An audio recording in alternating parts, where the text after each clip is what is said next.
حضرت بلال حبشی رضی اللہ تعالی عنہ کا اسلام اور مصائب۔ حضرت بلال حبشی رضی اللہ تعالی عنہ مشہور صحابی ہیں جو مسجد نبوی کے ہمیشہ مؤذن رہے۔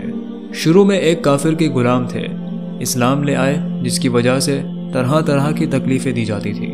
امیہ بن خلف جو مسلمانوں کا سخت دشمن تھا، ان کو سخت گرمی میں دوپہر کے وقت تپتی ہوئی ریت پر سیدھا لٹا کر ان کے سینے پر پتھر کی بڑی چٹان رکھ دیتا تھا تاکہ وہ حرکت نہ کر سکے، اور کہتا تھا کہ یا یہ اس حال میں مر جائیں اور زندگی چاہیں تو اسلام سے ہٹ جائیں۔ مگر بلال رضی اللہ تعالی عنہ اس حالت میں بھی اوحد اوحد کہتے تھے، یعنی معبود ایک ہی ہے۔ رات کو زنجیروں میں باندھ کر کوڑے لگائے جاتے تھے اور اگلے دن ان زخموں کو گرم زمین پر ڈال کر اور زیادہ زخمی کیا جاتا تھا تاکہ بے قرار ہو کر اسلام سے پھر جائیں یا تڑپ تڑپ کر مر جائیں۔ عذاب دینے والے اکتا جاتے، کبھی ابو جہل کا نمبر آتا، کبھی امیہ بن خلف کا، کبھی اوروں کا، اور ہر شخص اس کی کوشش کرتا کہ تکلیف دینے میں زور ختم کر دے۔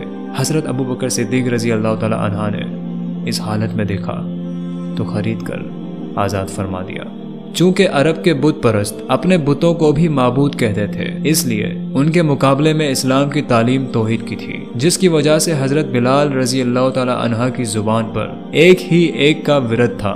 یہ تعلق اور عشق کی بات ہے۔ ہم دنیا کی جھوٹی محبتوں میں دیکھتے ہیں کہ جس سے محبت ہو جاتی ہے اس کا نام لینے میں لطف آتا ہے، بے فائدہ اس کو رٹا جاتا ہے، تو اللہ کی محبت کا کیا کہنا جو دین اور دنیا میں دونوں جگہ کام آنے والی ہے۔ یہی وجہ ہے کہ حضرت بلال حبشی رضی اللہ تعالی عنہ کو ہر طرح سے ستایا جاتا تھا، سخت سے سخت تکلیفیں پہنچائی جاتی تھی۔ مکہ کے لڑکوں کے حوالے کر دیا جاتا کہ وہ ان کو گلی کوچوں میں چکر دیتے پھریں، اور یہ تھے کہ ایک ہے کہ رٹ لگاتے تھے۔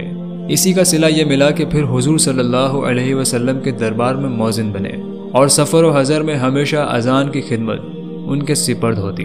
حضور صلی اللہ علیہ وسلم کے وصال کے بعد مدینہ طیبہ میں رہنا اور حضور صلی اللہ علیہ وسلم کی خالی جگہ کو دیکھنا مشکل ہو گیا، اس لیے ارادہ کیا کہ اپنی زندگی کے جو دن ہیں جہاد میں گزار دوں۔ اس لیے جہاد میں شرکت کی نیت سے چلے گئے۔ ایک عرصے تک مدینہ منورہ لوٹ کر نہیں آئے۔ ایک مرتبہ حضور صلی اللہ علیہ وسلم کی خواب میں زیارت کی۔ حضور صلی اللہ علیہ وسلم نے فرمایا، بلال یہ کیا ظلم ہے، ہمارے پاس کبھی نہیں آتے؟ تو آنکھ کھلنے پر مدینہ طیبہ حاضر ہوئے۔ حضرت حسن حسین رضی اللہ تعالی عنہ نے اذان کی فرمائش کی۔